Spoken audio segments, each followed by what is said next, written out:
역대하 12장 말씀을 봅니다. 르호보암이 하나님의 말씀에 순종할 때에 하나님께서 하나님의 돕는 사람들을 붙여주셔서 강대하게 하시고 평안과 번성을 허락하여 주십니다. 하지만 오늘 본문의 시작이 나라가 군사력이 견고해지고 강해지니까 르호보암이 하나님의 율법을, 하나님의 말씀을 버렸다라고 기록을 하면서 시작을 하고 있습니다. 힘이 생기고 강대해지니까 하나님의 말씀에 불순종했다는 거죠. 하나님 말씀보다 내가 가진 힘, 군사력이나 경제력이나 이 눈에 보이고 그런 것들이 더 믿을만하다라고 여기게 되니까 하나님을 의지하지 않게 되었다는 겁니다. 오늘 우리도 늘 조심해야 되는 부분이죠. 내가 하나님보다 의지할 만한 것이 더 있다라고, 우리가 하나님보다 더 의지하는 것이 있지 않은지 돌아보아야만 합니다. 그것이 사람이든지 그것이 물질이든지 자칫 하나님의 말씀보다 그것을 더 의지하게 되어진다는 겁니다. 문제는 1절 후반에 온 이스라엘이 본받으니라 라고 되어져 있습니다. 백성의 지도자인 왕이 하는 대로 그 백성들이 따라하게 되어져 있다는 거죠.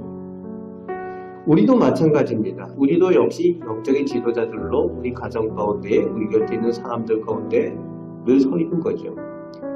우리의 모습에 좋은 모습이든지 그렇지 아니한 모습이든지 우리 자녀들과 우리 곁에 있는 사람들이 우리의 모습을 통해서 하나님을 믿는 모습이 어떠한가를 보고 배운다는 겁니다.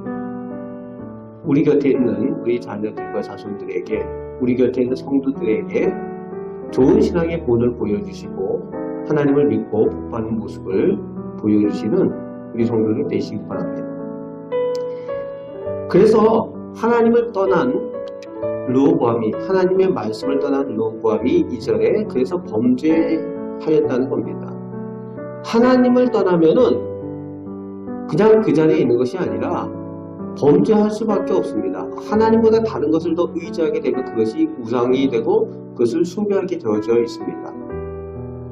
그것이 보이는 것이든지 보이지 아니하는 것이든지 하나님보다 더 의지하면은 그것이 우상이 되어집니다. 이 르호보암과 모든 백성이 하나님 앞에 범죄하게 됩니다.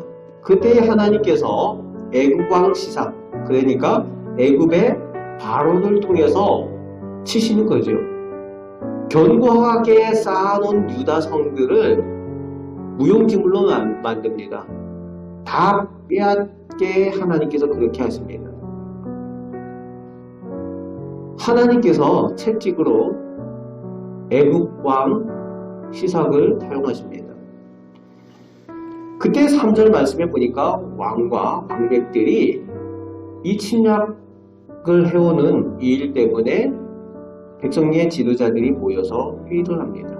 그 회의를 하는 그때에 하나님의 선지자 스마야가 하나님의 말씀을 전하게 됩니다. 5절 후반의 말씀에 너희가 나를 버렸으므로 나도 너희를 버렸다 라고 말씀을 전합니다. 이 환난, 이 전쟁, 이 고난이 그냥 우연히 있게 된 것이 아니라 이유가 있다라고 하나님의 말씀이 전해지는 거죠. 하나님께서 약속대로 행하신다는 거예요. 하나님의 말씀에 따라 순종하고 행할 때에 하나님께서 강력히 하시고 은혜 베푸시겠다. 그러나 하나님의 말씀에 불순종하여 하나님을 떠날 때 하나님께서 그에 상응하는 채찍을 주시겠다라고 하신 대로 하나님은 약속대로 행하시는 하나님이시라는 것을 전해주고 계시는 거죠. 그렇습니다. 하나님은 약속대로 행하시는 분이십니다. 너희가 나를 버렸다라고 하시는 말씀, 하나님의 말씀을 불순종하는 것, 그것이 단지 불순종이 아니라 하나님을 버리는 것으로 하나님께서는 그것을 판단하신다는 거죠. 그때 6절 말씀에 르호보암과 지도자들의 태도가 눈에 띄입니다. 여호와는 의로우시다라고 고백을 해요. 지금 고난을 당하고 환난을 당할 때에 강팍하게 되면은 오히려 하나님에 대해서 반발할 수 있는 그런 상황이지 않습니까? 그런데 오늘 지도자의 태도가 하나님은 의로우시도다 라고 고백을 하고 있습니다. 지금 내가 환난당하고 고난을 당하는데 그것이 하나님께서 약속대로 행하신다라는 것, 하나님께서 말씀하신 대로 행하신다라는 것에 대한 고백을 하고 있는 거죠.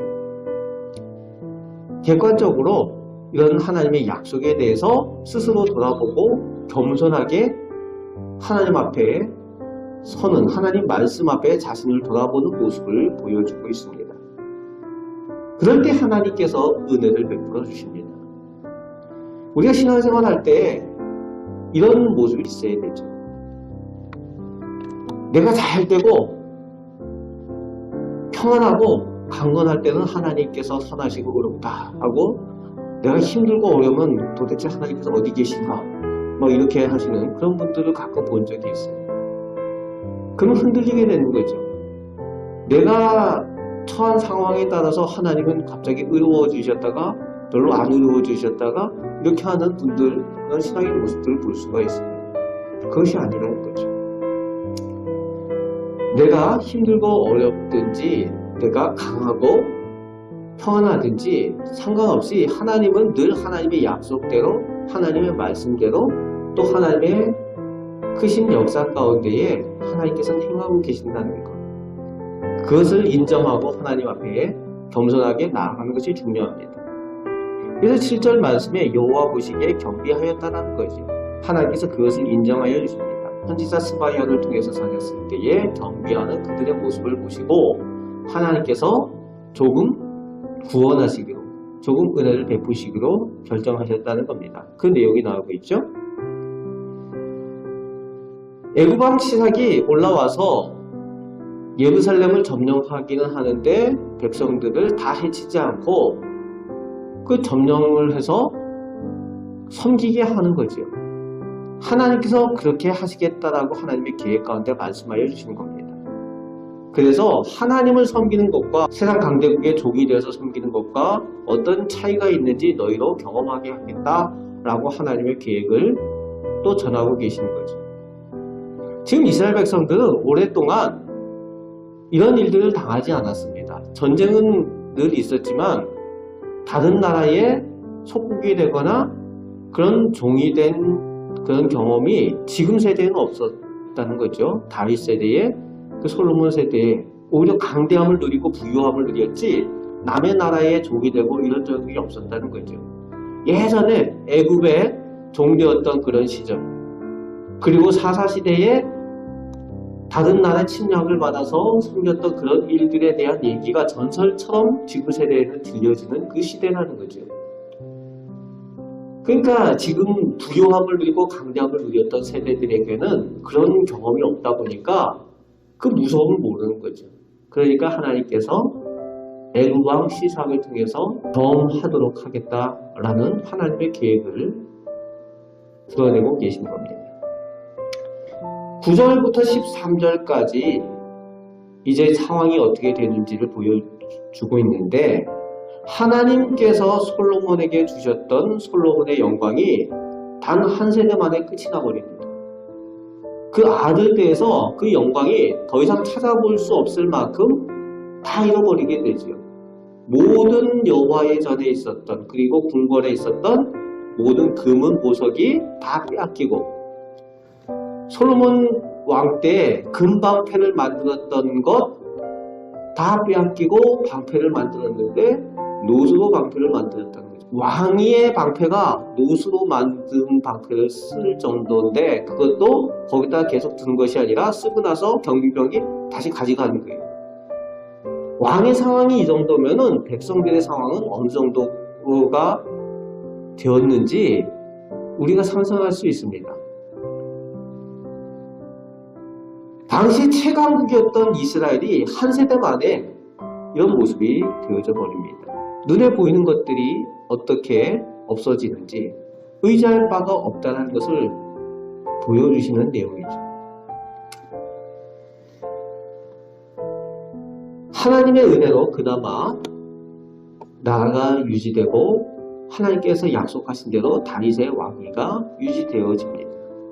마지막 13절부터 끝까지 역대기에서 르호보암에 대한 평가가 나오고 있는데 그를 악하다라고 평가를 하고 있어요. 약간 선한 모습으로 행했지만 그것이 5년 정도밖에 되지 않았다는 거예요. 17년을 다스린 동안 5년 동안만 하나님의 은혜를 받을 만큼 그저 그때만 하나님의 말씀을 따르고 나머지는 하나님을 떠나고 징계를 받게 되었다는 겁니다. 하나님 앞에 악한 왕으로 평가를 하고 있는데 그 이유를 하나님을 구하는 마음을 굳게 하지 않았다라고 14절 말씀에 흔들리는 그 믿음, 하나님을 향하여 온전하지 못한 믿음에 대해서 그것을 악하다라고 평가를 하고 있습니다. 오늘 본문을 통해서 우리가 가진 소유나 사람이 하나님보다 우선돼서는 안 된다라고 우리에게 말씀하여 주고 있습니다.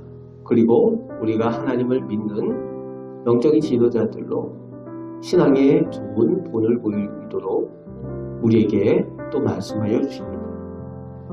그리고 하나님에 대한 마음을 굳건히 해야 된다라는 것, 이 악한 세상 가운데 흔들리지 않는 믿음이 있어야 된다라는 말씀을 우리에게 주고 계십니다. 오늘도 이 말씀을 가지고 흔들리지 않는 굳건한 믿음을 가지고 하나님을 붙들고 승리하며 살아가시는 우리 복된 성도들 다 되시기를 주님의 말씀으로 축복합니다. 아멘. 기도하겠습니다. 하나님 감사합니다. 저희를 사랑하여 주심을 감사드립니다. 오늘도 하나님과 동행하며 살기를 원합니다. 저희의 연약함을 하나님께서 아십니다. 그러나 저희에게 필요한 것을 채우시고 저희의 힘이 되시고 능력이 되셔서 이 악하고 어려운 세상 가운데 승리하며 천국에 갈 때까지 저희를 선하게 인도하여 주실 줄 믿습니다. 저희가 기도할 때에 저희 가정과 저희 자녀들이 함께 하나님의 은혜를 입게 하시고 하나님의 복을 받게 하여 주시며 저희에겐 더욱 굳건한 믿음을 허락하여 주옵소서. 감사를 드립니다. 우리를 사랑하시는 예수 그리스도의 이름으로 기도합니다. 아멘.